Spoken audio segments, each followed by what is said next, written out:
Hi, everyone, and welcome to this pre-recorded session about LGBT plus families and allies at work. I have the great pleasure of introducing a number of IBMers who are part of the panel to basically talk about our experiences of either being in the LGBT plus community or having families or children in the LGBT plus community. And so we're going to kick off the panel by doing some short introductions. So Debbie, can I just prevail on you, please, to introduce yourself? Sure. Thank you so much for having me here. So I'm Debbie Kesten-Schulkraut, and I'm an IBM Z Global Business Development Executive for ISV Retention and Advocacy, a longtime IBMer. My pronouns are she, her, and hers. And as part of our LGBTQ plus business resource group, I launched an LGBT plus families community a little over a year ago, nearly 15 months ago, and I'm really happy to talk about it today. Thank you very much, And, Debbie. Laura? Sorry. and I'm Laura Hume. I sit in Austin, Texas. My pronouns are she and her. And I lead our North American talent development offerings in our global business services practice. And I just joined IBM in November, so I'm relatively new at the other end of the spectrum from Debbie. Yeah. And my name is Raquel Katigbak. Pronouns are she and her. And I'm actually a middle of the road IBMer. I've been with IBM for the past 10 years now. And I joined actually the family, LGBT plus families community because my eldest came out as non-binary and gay the last year. So I'm actually relatively new into the community as well. But I think for me personally, and this is really where I want to talk a little bit about what IBM has done and what that community specifically has created for IBMers, Debbie. And I think for me specifically, this was really a safe space that allowed me to connect with other parents who were in the same situation as myself, who really wanted to have a lot of information, really get to understand what the community was all about, first of all, and some of the challenges that may have lied ahead for my own child. So Debbie, do you want to talk a little bit about what prompted you to start this community within IBM? Yeah, absolutely. So I also have a child who came out initially as non-binary and has now, as part of their journey, affirmed being transgender. I have a transgender daughter. And the way this actually started was as part of a supportive thing that we did together. We participated in the IBM group getting together for World Pride in New York City in June of 2019. And during that time, we had an incredibly emotionally beautiful day. I met another IBM parent whose child had come out as non-binary. So at the time, both our children were non-binary. And we just, we're dealing with a lot of there's a lot of emotions when our children are on a journey like this, trying to really discover who they are and finding themselves and all of the pain and discomfort and dysphoria that they have to kind of experience, and how we can support that emotional roller coaster with them. So this other mom and I kind of bonded, and after a while I approached our D&I leader, and I just said, I don't know, maybe we could do something for parents to support each other, to help our kids out. And she's like, I love the idea.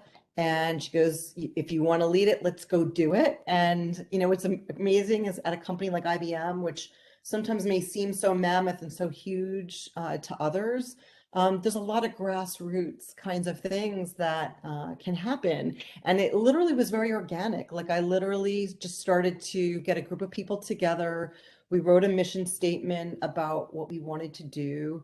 And I just started to put interest out there on some of our like larger group Slack channels, like through the LGBTQ plus BRG and through some of our other Slack channels, and literally started to just few calls. Like I put together a Slack channel specifically for this group, LGBT plus families, but then really started to just schedule monthly community calls and reached out to our then head of HR, Diane Gerson, who was extremely supportive and came to one of my very first calls.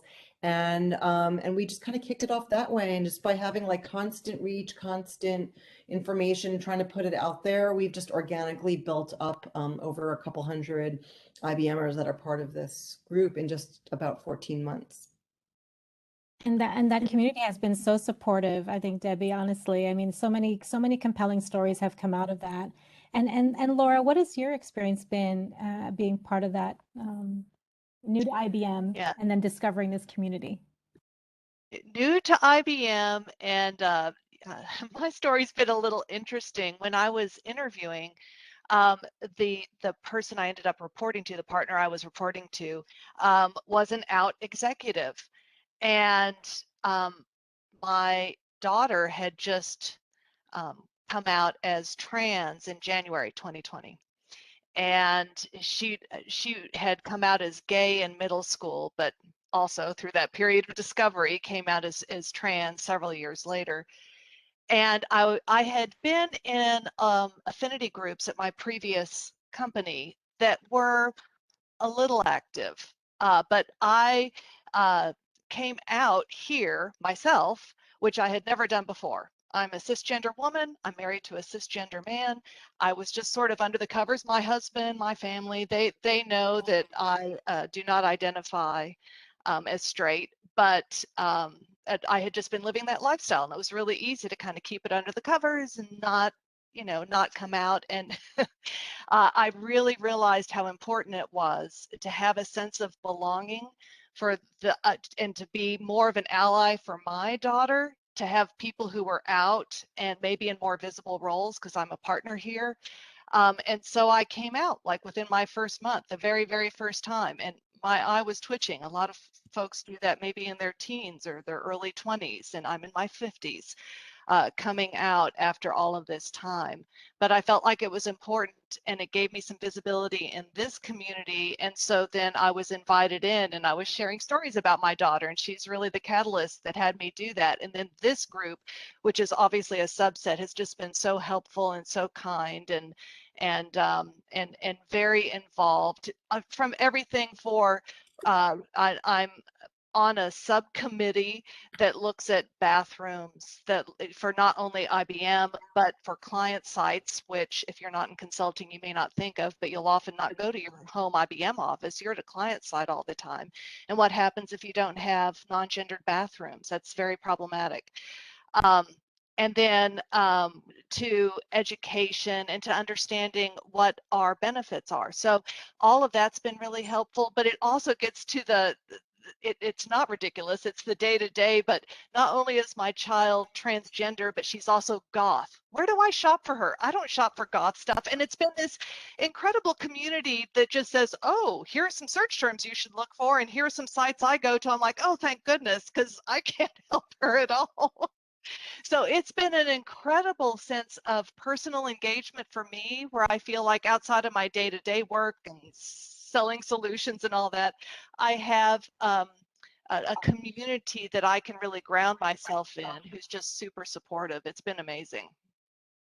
And I'd love to kind of get into a little bit about how that community was developed, right? And the importance of a larger group of allies really coming into play, because you talk about representation at the executive level yourself. You talk about being able to really reach across different types of identities, right?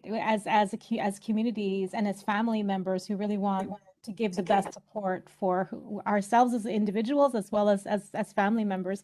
So what are some of the things, Debbie or Laura, that really started to coalesce into something that, okay, I can really use this to build something else? What are the kind of support pillars that you think would be important within an employer space for the community here? That would be great to understand. Yeah, I mean, thankfully, IBM is incredible in terms of, inclusivity, diversity, acceptance. I mean, I have this shirt, I have to kind of show it to you guys. And this was from World Pride. We, for being a longtime IBMer in marketing, to change the logo, of a company, to represent such a powerful message of support was huge. The IBM Blue Bar logo was always in my early, kind of years like sacred. So there's incredible support. And when I first started thinking about, building this community, I started to reach out to some of the people who I saw were LGBTQ plus leaders within the company and just saying, I really want to do something like this. What do you think? How can I help? And so as a parent and a passionate ally, I did want to create this safe space where IBMers like Laura and others, with LGBT plus family members could gain understanding and insights, support each other, learn how to better support their LGBT plus loved ones. And so, our mission statement is really about providing a warm, supportive environment where people come together, ask questions without feeling awkward, seek resources, find mentoring to work through challenges or adjustments that families may be facing, and just really learn from each other's experiences. And one of the things that we're going to be starting as kind of a next, and we could talk about this more later, but is a cross mentoring between the trans IBMers, and the parents community, so that we could really understand, there's as much as we want to understand, we can't always understand possibly everything that our family members are experiencing. So how do we support them in the best possible way? So yeah, the organic support just really came from, first of all, the corporation having a very inclusive environment and being very vocal and visible about it, like you're seeing with the logo here, and having people that you can go to and say, I want to do this, what's the best approach for me to take? What are the avenues, where I can reach out to people, what are the best ways to do that? And, and again, just kind of connecting up with different people, networking is so important, and connecting with our HR leader, connecting with our D&I leader, connecting with other people in different communities, being able to share that I've launched this community. I want people to come. I want people to know about it. And so I was able to do that, and, writing a blog. I got one of our out executives to write a blog about the fact that I was starting this community. And she happened to be a multi-generational LGBTQer, if you can call it that, where she herself, like Laura just explained, was out and had a child who was part of the community as well. So you've got this multi-generational perspective, and things have even changed, like since this woman was a child, and in terms of acceptance and the different difficulties. And of course, culturally around the world, many, unfortunately, countries are in different places of less support, than where we are. But, it's that companies should allow the space for their employees to feel safe, whether they're in the LGBTQ plus community or as an ally, right? Because I'm a strong ally, and I care about not just my child, but everybody like my child, and every other parent like me who wanted to show my child and show everybody else that this is all okay, and it's so critical to support our children. So when you have got that kind of mutual support, and I'm sure any parent that's been through it, like emotional roller coasters that our kids go through during this process of coming out, like you want to help them, and sometimes, like, no matter what you try feels wrong or seems wrong.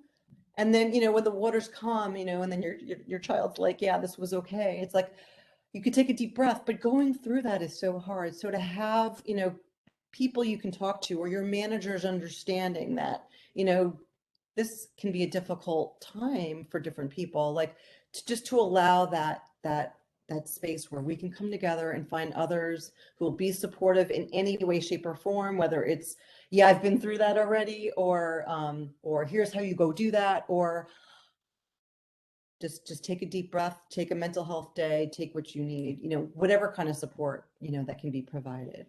I've also found that it's not just the talking about different issues my kid has at my age, but having exemplars of success. Because as a parent, I think we all, even if we're super accepting, and I told my daughter, I'm like, well, you couldn't have come out to an easier family because this is how I identify. But that there are exemplars of success, and not that every day is perfect, but there's like, oh, my kid's going to be okay, because we worry about that. And even with legal issues, and certainly in some countries a lot more issues, Yeah. I think there's just a fear of what can I do for my kid? Is this going to work out well for her? Is she going to be successful in her career? Is she going to be stopped? Is she going to have friends? All that kind of stuff. And you could see, as particularly for, in my example, the trans community working here and going, oh, this is a great example of success, and they're working and they're healthy and they're, you know, and you can just breathe a little bit, which I think for a parent is just super important to be able to see. Yeah, you're hitting the nail on the head.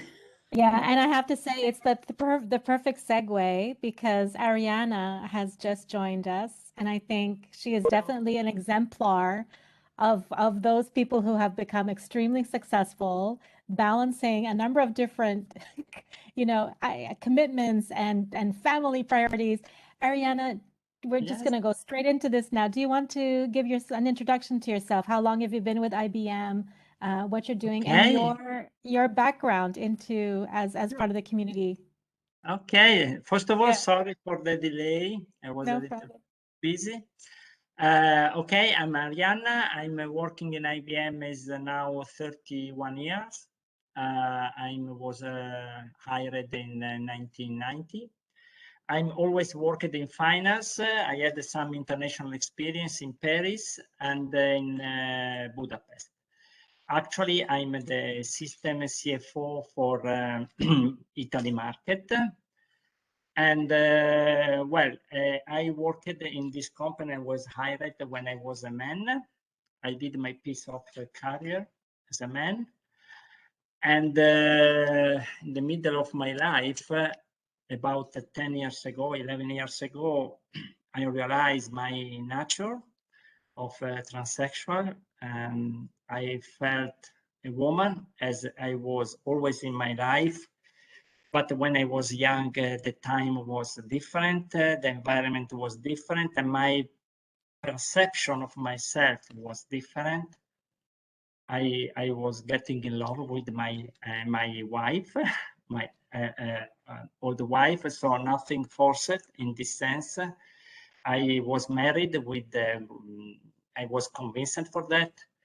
I always felt to be parent. Was in my dream was to be a father. Indeed, I am a father of two boys. Now they are 22 and 24 years old, and they call me papa, basically in Italian. And I don't want that they call me in a different way.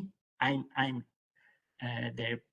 their papa, and they have a wonderful mom. Their mother, it's a person that I still somehow at the in a certain way I still love her. In a different way, is a different feeling, but we manage it. Okay, this is my story really in a nutshell.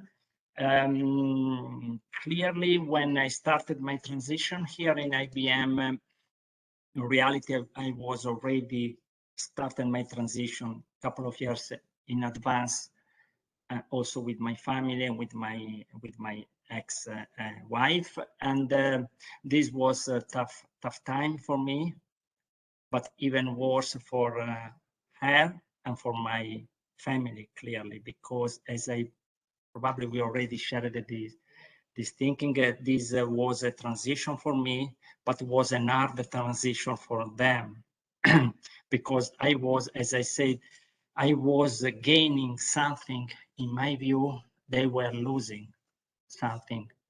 But at that time, I was so concentrated on myself that I never appreciate enough their effort. I started to appreciate their effort when I started to see myself in the new life. But at the beginning was for me, the hard things for me was to broken the wall, let me say, because it was so tough to make this challenge, let's say, because it's not a choice. In reality, at a certain point of time, is really a condition that or you accept or you accept a life of compromise. That's usually this is not. It's not easy for yourself, and it's not easy for whoever is living with you. And this was happening to us because I was sad when I was with them, not because I was not loving them, because I was not good with myself, and I was not able to transmit to them my good things. So, and this is more or less what's happened to me. And when after the after the first 2 years, in reality, where I fighted a lot with my wife, she was defending their children. She was also somehow, I mean, there was really a question mark for her, and she was not sure about me, my feeling, what I could grant to her, and how I can approach to our children in the future. In the time we understand each other, and after a long way, we manage it. So she get a new partner. She has a new partner. That's know my children. I have a partner, so it's not easy, but we work to manage it. And this is for private side. In the working side, the things work well because I was in a position to manage my transition in the company, and this makes the difference clearly. Because if you have a work, if you have also a salary, you can also face extra cost, because transitioning is expensive. Part of the transition is also paid in Italy by the welfare, but only small part.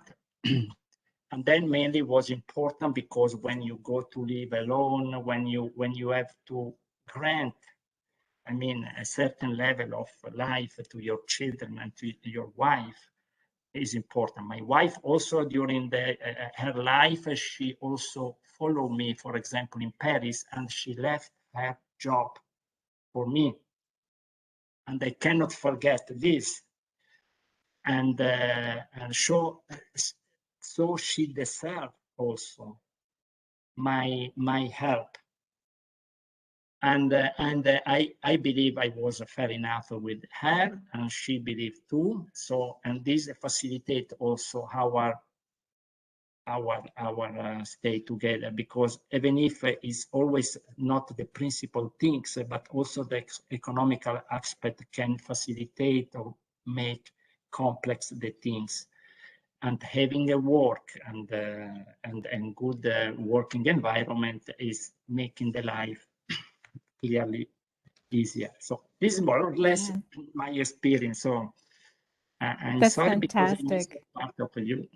No, that's fine, Ariana. So we've been discussing a lot, and I think it's a great segue because we were just Yeah. talking about what it takes to really build up a strong community of allies, especially around the LGBT plus families, because I think now more than ever, it's so important as we're hearing different stories from yourself and Laura and Debbie and my own experience being a parent of a non-binary child. It's there is this community within IBM that has really is a grassroots community, and Laura being newish to IBM now. I mean, you mentioned, Laura, in your section that you had belonged to affinity groups with your previous employer. And what are some of the things that they were focusing on to really help elevate, I think, the attention around LGBT, and what is the difference that you see, or what are some of the things that you see in IBM that you really like? I think maybe that would also be great to hear about a bit more.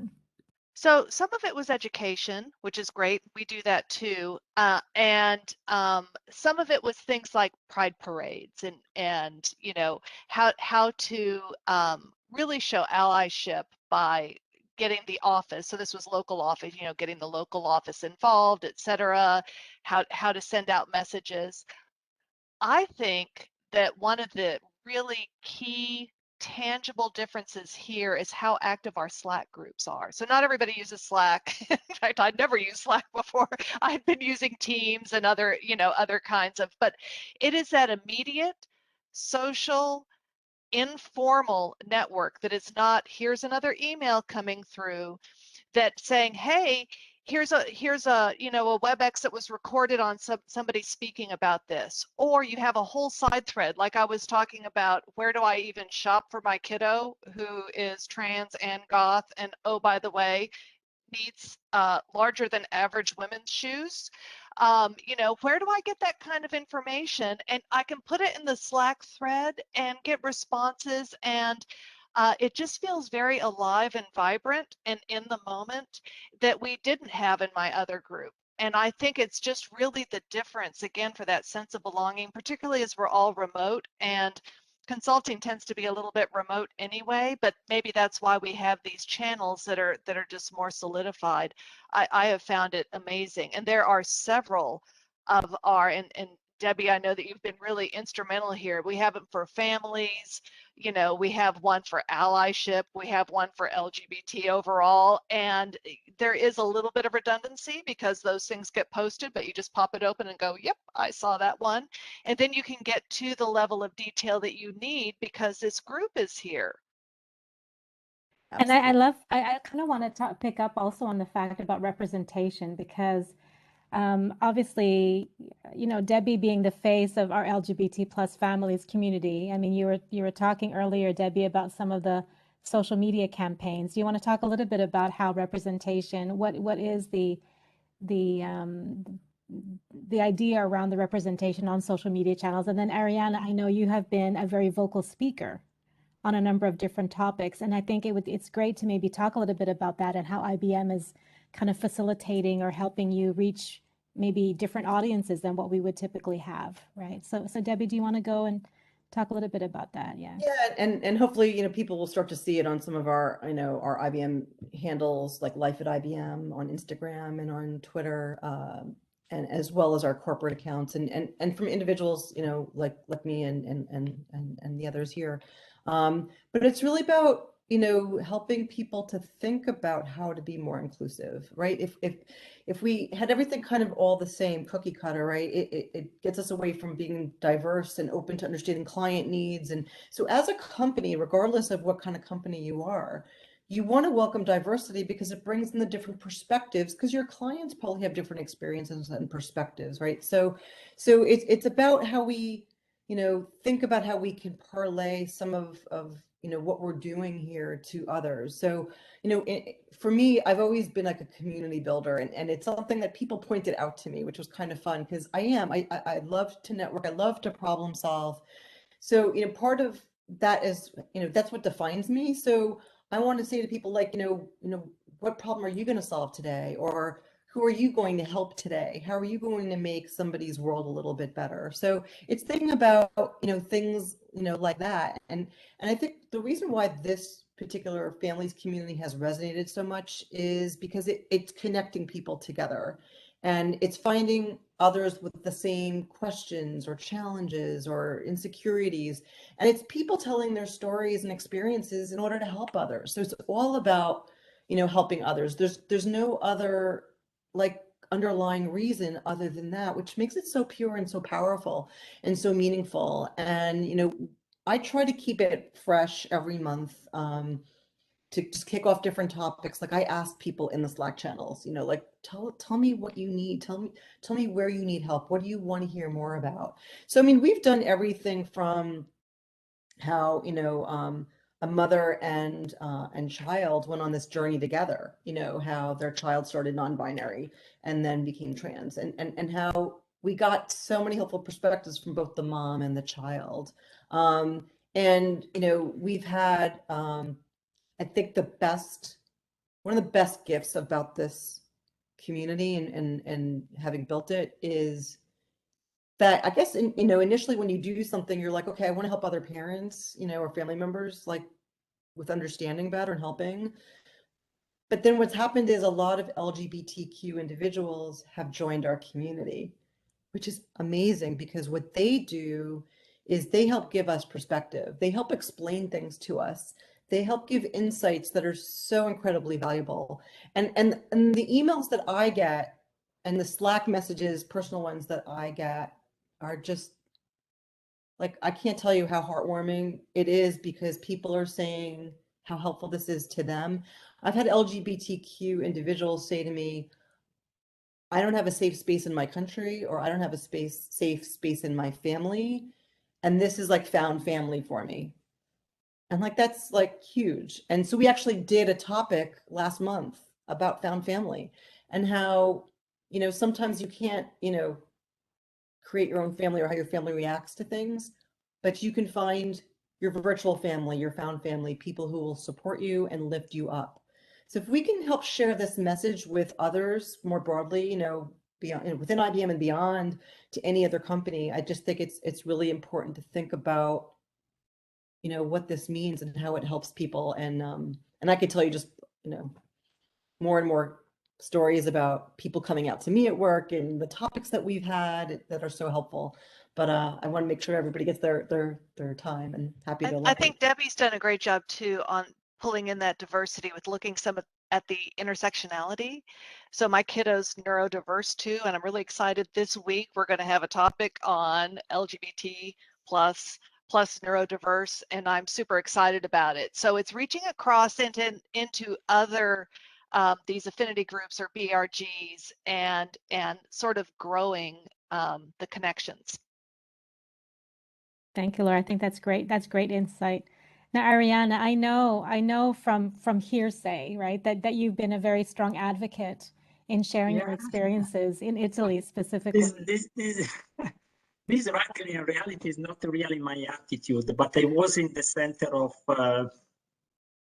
this situation, and I played it. I mean, it was a pleasure to do it, because when I started was the 2011, and at that time I was facilitated because IBM had already a practices in place to manage this case, mainly in US, Canada. I was the second case in Europe, if I remember well. But there was a scheme, there was a guidance, and I followed that.